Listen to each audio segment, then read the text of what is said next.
Hello there, CodeMaker4 here. So last time we did hardware, we built a clock module, and I was gonna say when I was gonna talk about some of the other modules I made, but instead I was doing some scrap mechanics stuff, which I'm working on, and I had other school stuff to work on. But this is a project I'm doing for my high school. It is a high school project, so I could work on it on school, and I needed a bigger box because I've been making a bigger module this time. It's a 8-bit ALU. So I'm gonna quickly take this out and hope the wires are okay. There's some damage. Yeah, this breadboard here doesn't really stick that well. So as you can see, this is again the clock module, and I connected it to the ALU. So we do also have the A and B registers, and then this here is the ALU, and which is the actual mass. Let's quickly plug it into some power. And it seems to be working well. It's now no longer broken, great. And we are, yes, let me quickly just reset everything. Don't worry, I'll explain what I'm doing. So this here is an 8-bit ALU. Over here we have some clock module, and it can also run the clock automatically. But I'm gonna turn it off for now and just clock manually. Each time a clock pulse is done, these registers can change their state. And the state they're going to be changing into is based on these switches, which are temporarily simulating the bus of the computer. And which of the registers is going to change is determined by this switch. It's actually supposed to be two switches, with one of them being on and the other one being off, or both of them being off, but just for easier, I'm just making it be one switch. As you can see, there's two wires coming out of it.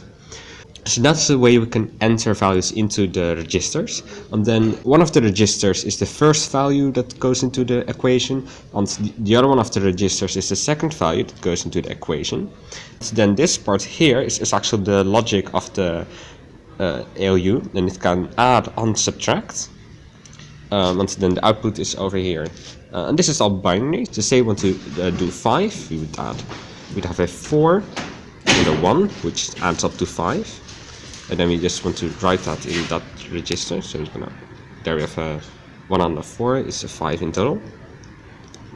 We have to do 1 and a 2 is a 3 in total, and write it over there. So now we are adding 5 and 3, which is 1 is off, 2 is off, 4 is off, and then we have the light of 8 turned on, so 5 plus 3 is 8. Seems overcomplicated, but for the computer this binary is very easy. So that's why it works like that usually. It can also add some bigger numbers. In theory, the result can go up to 255. And I've been testing some large numbers just to make sure that all the wires are correct. They didn't used to be correct, there are some mistakes, of course. It can also subtract. So if we would switch this switch around, we would send a different voltage through this wire and then into some of the parts of the ALU. And then we'd be taking 5 and subtracting 3 to get, now the only light of 2 is on, so 5 minus 3 is 2. And that's essentially it. Notice that if I want to switch it, I want to, right? So now we want to, for example, write 7 to this thing here. Usually I just have to press the button. Ooh, it's not writing 7. 7, please. Yes, thank you. So now I have to press the button. I can also just turn on the clock and it will update continuously. I could also speed up the clock to make this happen even faster. Yeah, so that's the current state of the computer. I am starting to work on some other modules. So this here is going to be an instruction register, if I'm correct, and I already shown that in last video. And this here is going to be the RAM module.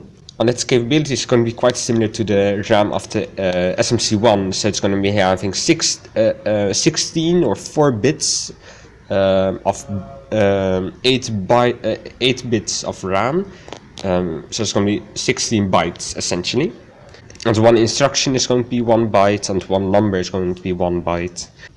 That's basically it. Also, thank you for 100 subscribers. I honestly never expected I'd reach that goal.